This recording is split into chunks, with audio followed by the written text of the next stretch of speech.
Hey everyone, today we're dissecting and sometimes downright funny world of behavioral finance. Now, I know what you're thinking. Finance? Interesting? Are you pulling my leg? But hang on. I promise it's not as boring as watching paint dry.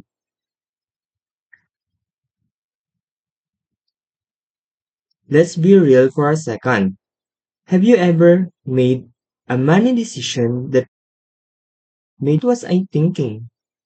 Like that you bought a fancy coffee maker but still end up grabbing instant coffee from the kitchen. Or maybe you invested in a trendy startup that seemed as promising as your friend's plan to start a cat cafe. Well, you're definitely not alone. Behavioral finance helps us figure out why we make those quirky choices. It's like putting on a pair of glasses to see all the crazy stuff happening in our brains when we handle money. Think of this way. Traditional finance assumes we're all like super smart robots crunching numbers. But come on, how often do we actually make logical decisions?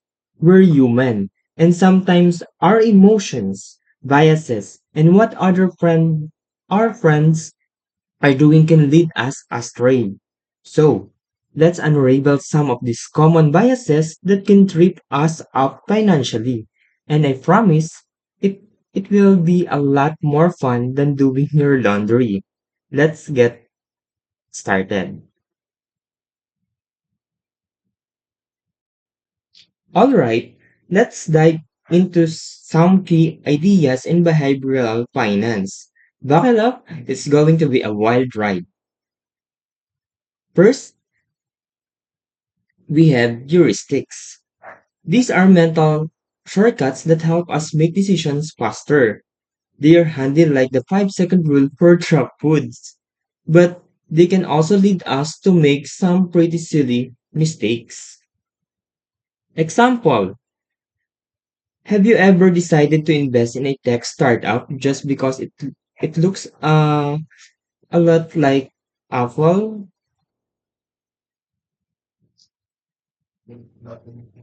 That's the representative heuristic at play. You're thinking, if it looked like Apple, it must be a winner.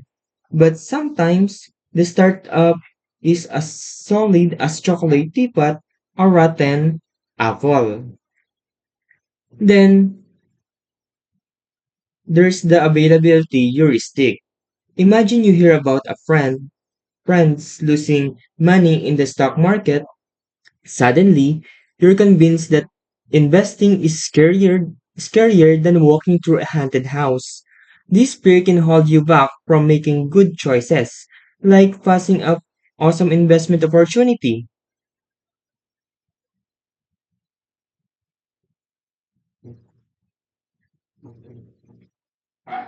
For example, if you had purchased 1,000 worth of Bitcoin in 2017, it'd be worth 72,000 today.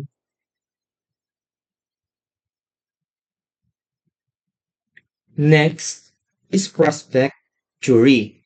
And trust me, it's not as scary as it sounds. This jury helps us understand how we think about gains and losses.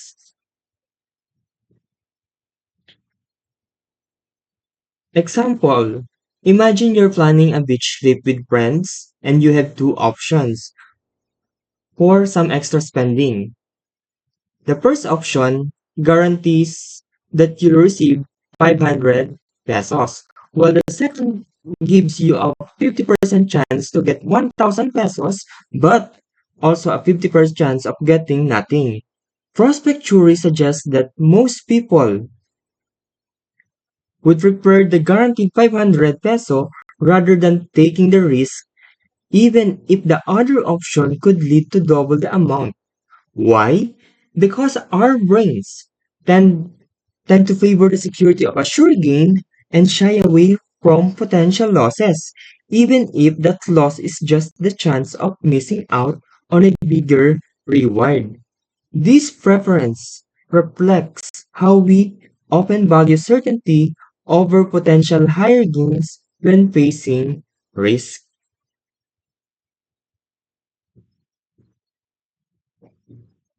Now, let's talk about mental accounting.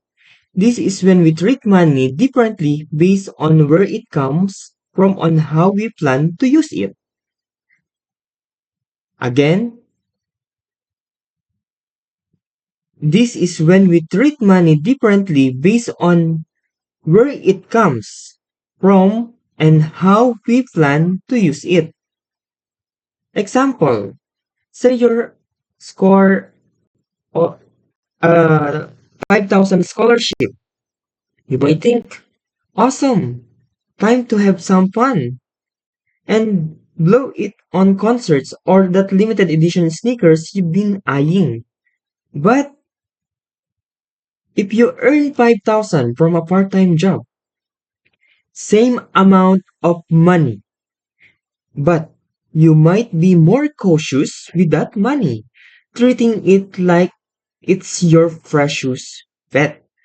This way of thinking can lead to poor financial planning, and before you know it, you're eating instant noodles for a month.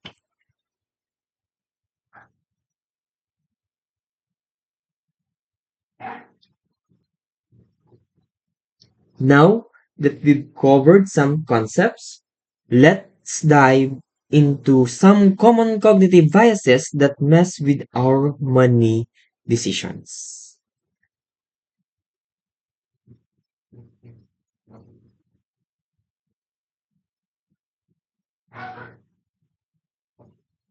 Letter A, availability bias. This bias makes us overestimate how likely something is based on how easily we can remember examples.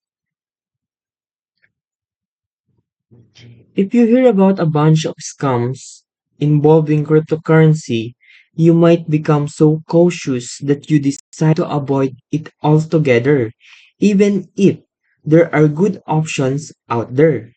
There could mean this could mean missing out on a chance to buy that crypto cat meme you've been eyeing.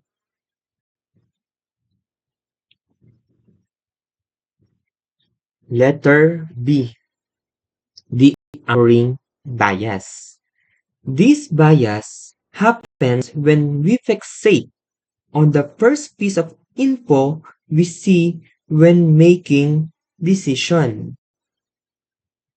To illustrate,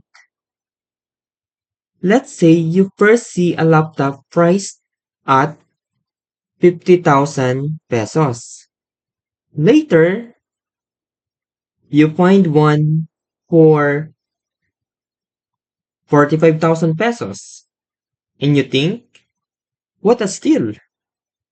But there might be a similar models for 40,000. Anchoring can lead us to overpay, just like how you might think the buffet is a good deal until you realize you just paid 500 pesos for the one slice of cake.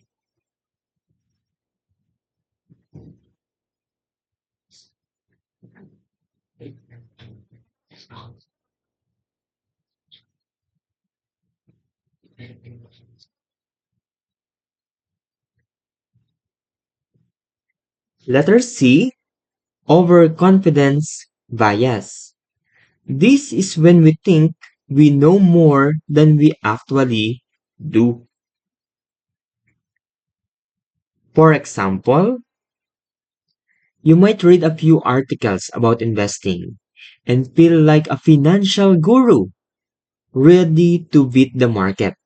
But without real experience, you could end up making some rookie mistakes, like thinking you can time the market like it's a game of musical chairs.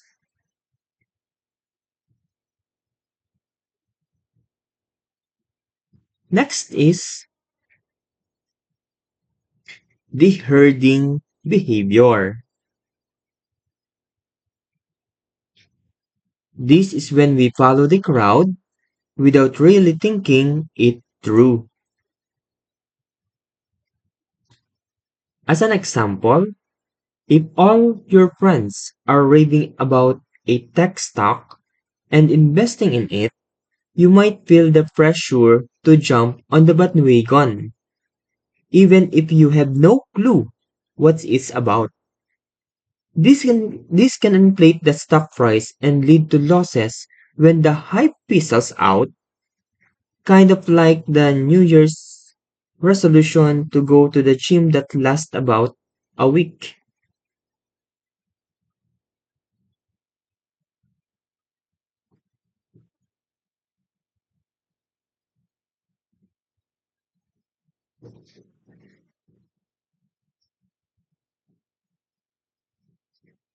Letter E, the confirmation bias. This bias leads us to focus on information that supports our beliefs and ignore anything that goes against them. Example, if you believe a specific stock in a surefire winner, you might only seek out positive news about it and brush off any negative reports.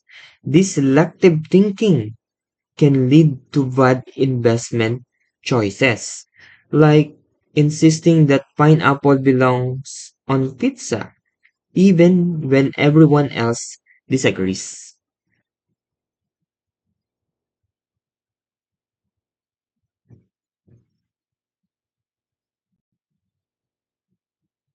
Letter F is the loss aversion.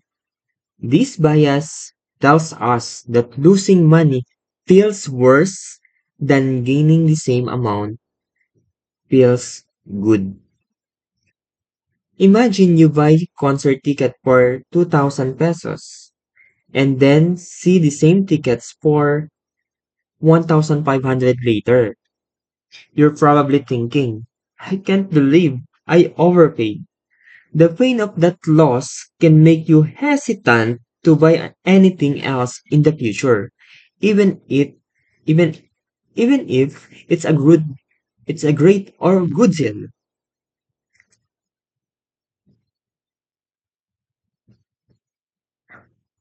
Let's continue. Endowment effect. This is when we place higher value on things. For what reason? Just because we own them. Just because we own them. To illustrate, imagine you've had a trusty old backpack since high school. It's been it's bit worn it's worn out. It's bit worn out and one of the zippers doesn't work, but it's your backpack. It's been with you through so many exams, rainy days, and long commutes. A friend even offers to buy it for 500 pesos as a keepsake, or you could replace it with a new, more practical bag for the same price. But because it's yours, you feel like it's worth much more than 500 pesos and can bring yourself to part with it. This is the endowment effect at work. Once we own something, especially something with sentimental value, we often feel it's worth more than what others might pay, making it hard to let go, even when a practical choice might be better. Let's proceed.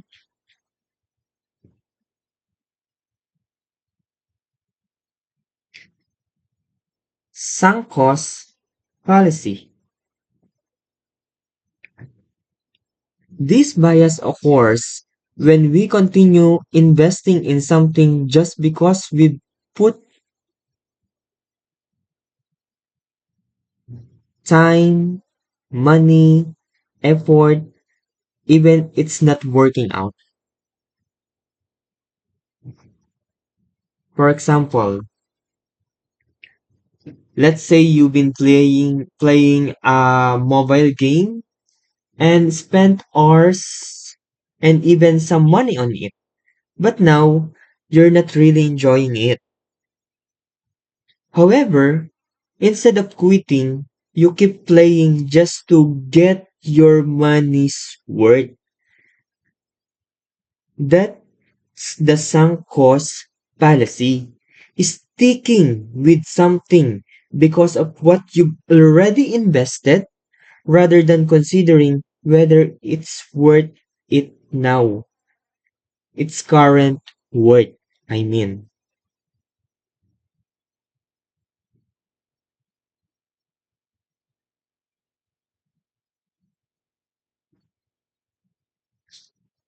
Then we have herding behavior. This herding behavior,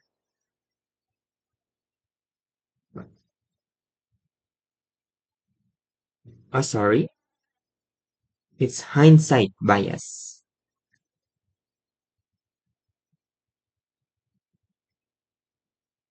The hindsight bias.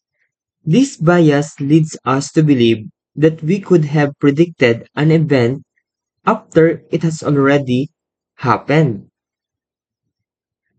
Sabi ko na nga ba? Example, after a stock crashes, you might think, I knew that was going, I knew that that was going to happen. But in reality, you probably didn't.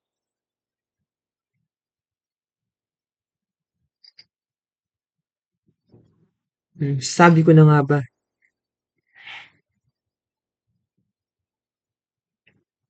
Alright, so we've looked at all these fascinating biases that play games with our brains.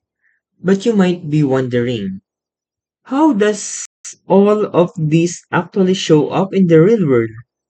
Where can I see behavioral finance in action? Let's dive in and connect the dots.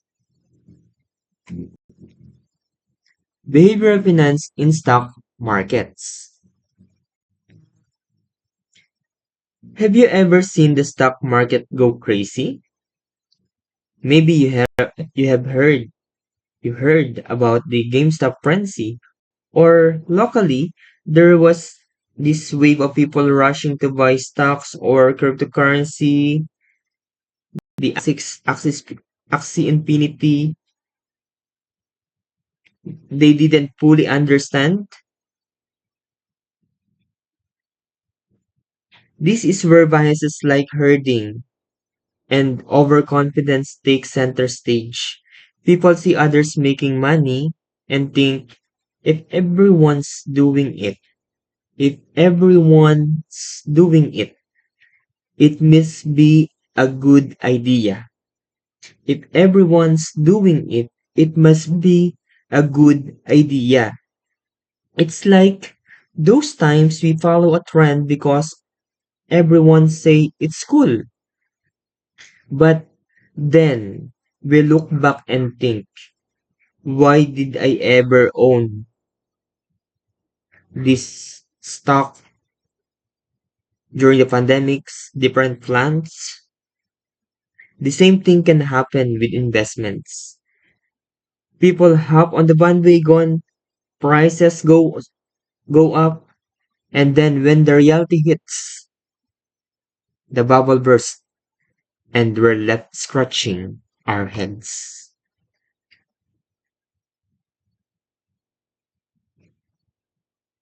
Now let's bring this a bit closer to our home. Personal financial decisions. Think about your spendings, saving choices. How often do we tell ourselves, oh, it's just small purchase. It won't make a difference. But then, all those small purchases, coffee, snacks, rides, add up. And suddenly, we're wondering where our money went. Saan napunta ang pera ko?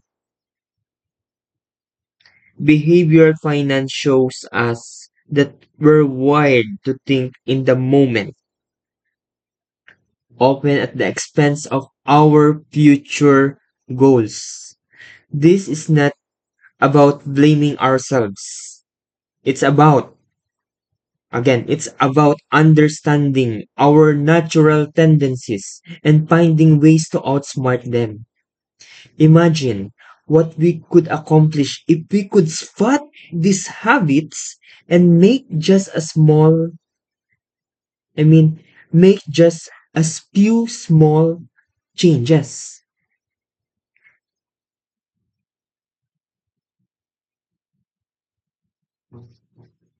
For a bigger perspective, let's take a look at the 2008 financial crisis. Now, that's a moment in history when the world learned a lot about human behavior and money. Leading up to the crisis, people kept buying houses and banks kept lending money because everyone thought prices would just keep rising. But when the reality hit the market, it was like a row of dominoes. Everyone fell.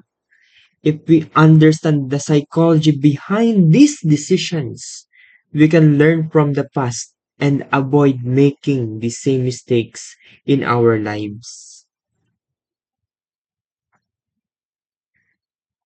So, here's the big question. How do we actually manage these biases? How can we keep our money decisions as sharp as our study skills during finance week? Let's look at a few strategies that can help us handle our quirks. Letter A. First, just knowing these biases exist, just knowing these biases exist is a huge advantage.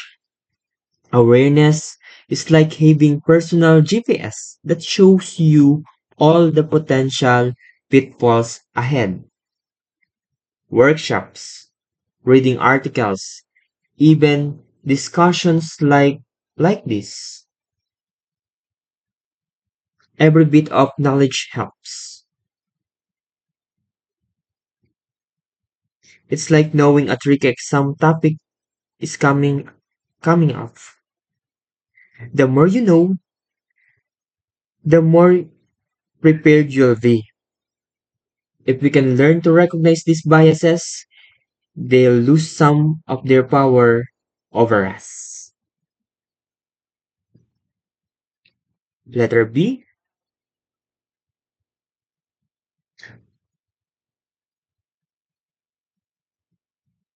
decision making frameworks. Next strategy, structured approaches.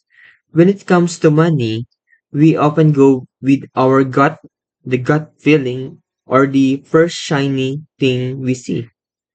But a little structure can make a world of difference. Imagine you're buying a new laptop. Instead of impulse buying the latest model, you could create a checklist, features, budget, and even reviews. Sticking to this list, again, sticking to this list can help filter out any biases that might lead you to overspend or pick the wrong one. Think of it as a way to turn our personal decisions from lifestyle to or We're doing things in a freestyle to a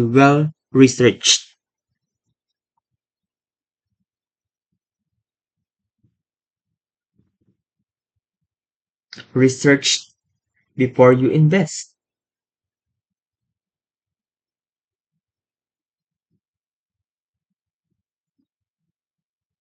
Letter C, behavioral nudges. Imagine setting up an automatic transfer to your savings account each month. Just a little push toward a bigger goal. It's like putting your sneakers by door to remind you to work out. It's a small nudge that makes it easier to stick to your intentions. Financial nudges help remove some of that mental effort so we don't have to rely on pure willpower all the time. As a conclusion, never let your emotion overrun your money decisions. Here's the wrap up. Behavioral finance is not just an abstract theory. It's a practical guide to understanding why we sometimes make quirky, not so rational choices with our money. If we can spot these biases in action, we can catch ourselves and make better, smarter decisions.